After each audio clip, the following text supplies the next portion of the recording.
ഈ ചെക്കൻ ഒരിത്തിരി നേരം കിട്ടിയാൽ നിലത്ത് നിൽക്കില്ല. വല്ല കുന്നോ മലയോ കയറാൻ പോകും. നടൻ പ്രണവ് മോഹൻലാലിനെക്കുറിച്ച് പതിവായി കേൾക്കുന്ന പരാതിയാണിത്. എത്ര വലിയ സൗകര്യവും ആഡംബരവും ഒരുക്കി കൊടുത്താലും പ്രണവ് മണ്ണിനെയും പുല്ലിനെയും ചെടികളെയും പ്രകൃതിയെയും ലോകത്തെ വിട്ട് മറ്റൊന്നുമില്ല. യാത്ര ഇത്രയെ സ്നേഹിക്കുന്ന മറ്റാരെങ്കിലും മലയാള ഭൂമിയിൽ ഉണ്ടോ എന്ന് ചോദിച്ചാൽ പോലും പ്രണവിൻ്റെ യാത്രാക്കൊതി കണ്ടാൽ. എന്നാൽ പ്രണവിനെ മാത്രം കുറ്റം പറഞ്ഞിട്ട് കാര്യമില്ല എന്ന് മനസ്സിലാകും അനുജിത്തി വിസ്മയെ നോക്കിയാൽ.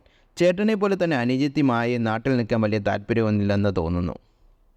പ്രണവിനെ പോലെ തന്നെ വിസ്മയും എവിടെയാണെന്ന ചോദ്യത്തിന് പൊതുജനങ്ങൾക്കിടയിൽ അല്ലെങ്കിൽ ആരാധകർക്കിടയിൽ കൃത്യമായൊരു മറുപടി ഉണ്ടാകാൻ ചാൻസില്ല. കുടുംബത്തിൻ്റെ പരിപാടികൾ പലതിനും പ്രണവ് വന്ന് തല കാണിക്കും എങ്കിൽ പോലും വിസ്മയെ പലയിടത്തും കാണാറില്ല.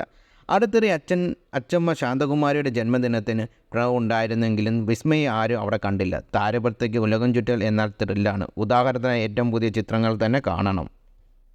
ഒരു നാടിനെ അതിൻ്റെ തനതായ ഭംഗിയിൽ ക്യാമറയിൽ ഒപ്പിയെടുക്കാൻ വിസ്മയ്ക്ക് പ്രത്യേകം ശ്രമിച്ചിട്ടുണ്ട്. ബാങ്കോക്കിലാണ് താരപുത്രിയുടെ ഏറ്റവും പുതിയ യാത്ര. ചിത്രങ്ങൾ പരിശോധിച്ചാൽ അവിടെ ഒരു പ്രണവ് ടച്ച് നിങ്ങൾക്ക് കണ്ടെത്താൻ കഴിയും.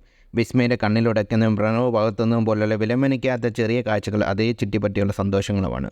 ഒരു വിക്സ് കുപ്പി മുതൽ ഫയർ ഡാൻസ് വരെയുള്ള വിസ്മയ പോസ്റ്ററിൽ കാണാൻ സാധിക്കും.